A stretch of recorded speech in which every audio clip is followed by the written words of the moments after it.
Welcome to Shanti channel. இப்போ நம்ம இன்றைக்கி வந்து முட்டையை வச்சு ஒரு டிஷ்ஷு பார்க்க போகிறோம். முட்டை, உருளைக்கிழங்கு, ப்ரெட்டு, இது மூணுத்தையும் வச்சு நம்ம ஒரு போண்டா மாதிரி பண்ணி பார்ப்போம். ஸ்டவ் ஆன் பண்ணிக்கோங்க, பேன் வச்சுருங்க.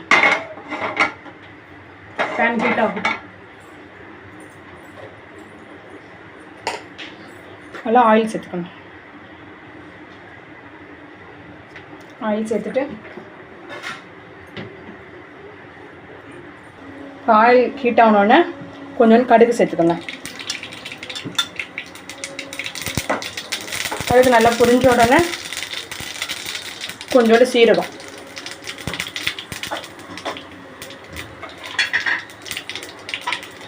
பாருங்கள் ஃப்ரெண்ட்ஸ், வெங்காயம், பச்சை மிளகாய், கருவேப்பிலை மூணுமே பொடியாக அரைஞ்சி வச்சுருக்கேன். அதே நம்ம இது கூட சேர்த்துக்கலாம்.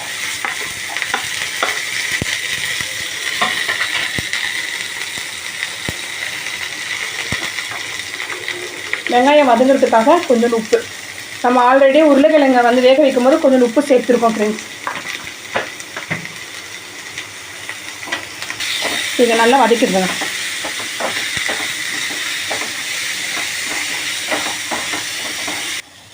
இதை நல்லா ஃப்ரை பண்ணியாச்சு friends.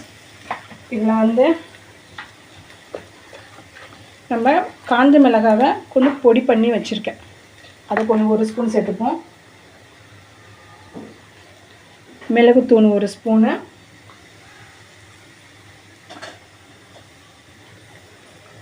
Garam masala 1 spoon. Friends, நான் சின்ன ஸ்பூனில் தான் நான் ஆட் பண்ணுறேன் எல்லாமே. இப்போ இதை நல்லா வதக்கிடுங்க.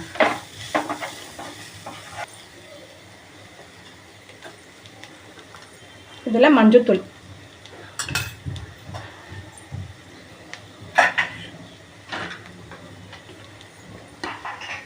மிளகாத்தூள் போட்டு நல்லா வதக்கிடுங்க.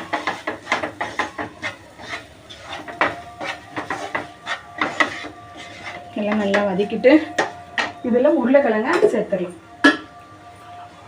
நல்லா மசிச்சு வச்சுக்கணும் ஃப்ரெண்ட்ஸ். நல்லா மசிச்ச உருளைக்கிழங்க நம்ம இதில் சேர்த்துப்போம்.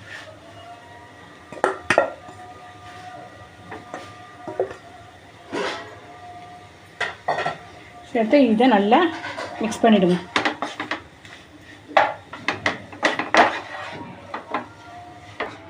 பாருங்கள், நல்லா ஃப்ரை ஆயிடுச்சு. இதேமாரி நல்லா வதக்கிட்டு அதுக்கப்புறம் ஸ்டவ் ஆஃப் பண்ணி வச்சுருங்க. நல்லா ஆறட்டும். இது ஆறுனதுக்கப்புறமா நம்ம எப்படி இதை செய்யலாம் பார்க்கலாம். இதில் கொஞ்சம் கொத்தமல்லி போட்டுக்கோங்க ஃப்ரெண்ட்ஸ், அவ்வளோதான். இப்போ 2 முட்டையை உடச்சி ஊற்றிக்கோங்க ஃப்ரெண்ட்ஸ். அதில் இந்த மாதிரி 2 சிட்டிகை உப்பு, ரொம்ப போடாதீங்க. முட்டை ஸ்மெல்லுக்காக கொஞ்சோண்டு மஞ்சத்தூள் இது போட்டு நல்லா அடிச்சிருங்க.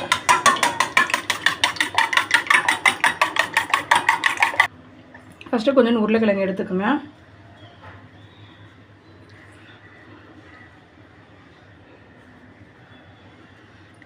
அதில் முட்டையை வச்சுருங்க.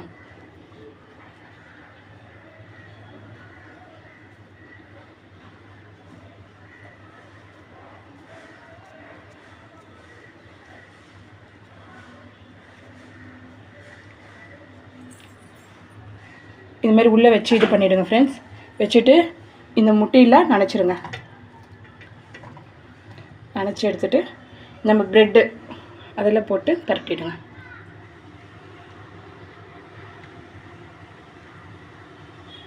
அவ்வளோதான் ஃப்ரெண்ட்ஸ். இதை எடுத்து அடுத்த பிளேட்டில் வச்சுக்கலாம். இந்த மாதிரி ஒன்று ஒன்றா பண்ணி நம்ம எண்ணெயில் போட்டு பொரிக்கலாம். பாருங்கள் ஃப்ரெண்ட்ஸ், எல்லாத்தையும் இந்த மாதிரி பரட்டி வச்சுக்கோங்க. இப்போ நம்ம ஸ்டவ் ஆன் பண்ணிக்கலாம். ஆன் பண்ணிவிட்டு கடாயை வச்சுக்கலாம்.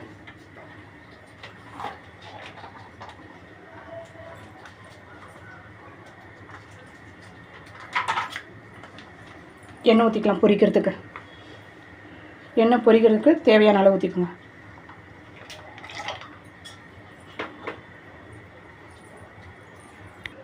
எண்ணெய் இப்போ நல்லா ஹீட் ஆகிடுச்சு ஃப்ரெண்ட்ஸ். இப்போ நம்ம இதை ஒன்று ஒன்றா போட்டுடலாம்.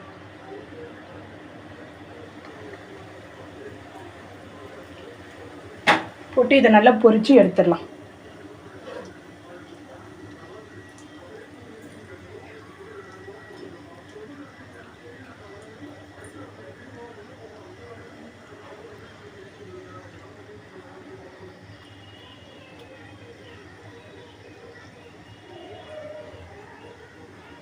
இது ஒன்று ஒன்றா திருப்பி போடுங்க.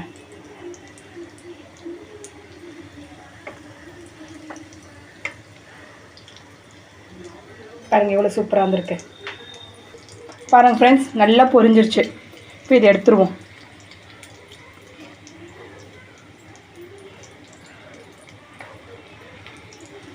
இதே மாதிரி எல்லாத்தையும் நம்ம பொரித்து எடுத்துடலாம்.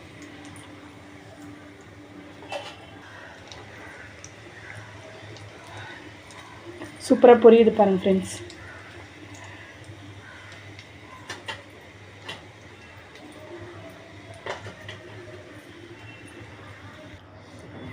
பாருங்கள் ஃப்ரெண்ட்ஸ், நம்ம எப்படி ரெடி பண்ணி வச்சுருக்கோம் இன்னும் போண்டா.